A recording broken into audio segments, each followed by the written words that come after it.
what's your views on how technology is changing the face of coaching? Look, very often for most coaches, I think they are looking at technology as an enabler, like what you're saying just now.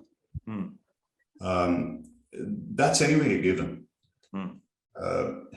As kids start learning to play with mobile phones becoming the staple, and I think in the next about 5 years, computers will be out of date. It'll be the mobile phone, which would be presumably the be-all and end-all for everything. And so things are going to change dramatically in the way that they are presented. So that's one aspect of technology. Like, for example, the pandemic has made Zoom the predominant kind of medium of communication or similar ones. But I would like to go, Ram Gopal alluded to artificial intelligence. I work with a bunch of neuroscientists and people who are natural language specialists. And we are now trying to devise something which initially would start with assessing coaching conversations. And once we are successful in that, it's only a short gap to move to being able to pretty much mimic the coach. Because once you understand, I think there as coaches, we are digging our graves. Because when you go into that, in order to be qualified as a coach, that you need to be competency oriented and marker oriented and so on and so forth in one way or another.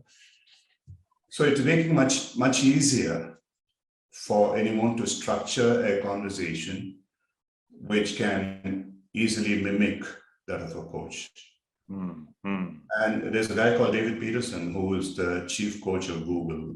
In fact, we have shared a couple of platforms together. And David speaks on, is coaching dead? And he comes dressed up as one astronaut, space guy, or whatever it is, in some funny costume, and takes it off and says, coaching as we know is going to be dead soon.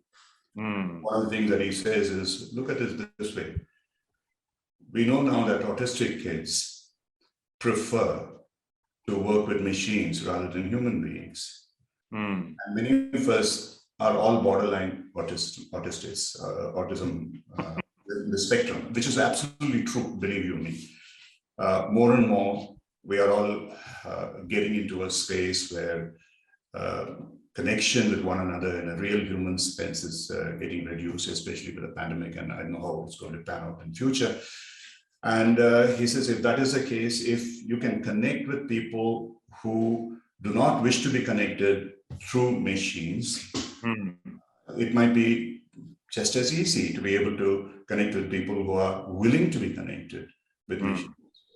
Maybe there is some find the logic, what might be called undistributed middle and all that stuff. I do not know that. So many people react very violently, viscerally, emotionally to this. I was in one conference supported by Harvard Medical School in Boston where they literally pelted stones at him, as it were. I was one of the few people who sort of supported him, saying, David, you are speaking the truth, and this is going to happen because we are leaving it where it is. We're moving away from a transformational, transcendental form of coaching as it should be, a spiritual journey, into a transactional journey, which is pretty much, though we all keep saying that it's not solution oriented, 80% of the coaches that I train have this phenomenal fear of performance fear. And they're all coming, the more they come from the executive space, the more they are driven to solutions willy-nilly. It's very difficult to get it out of their bloodstream.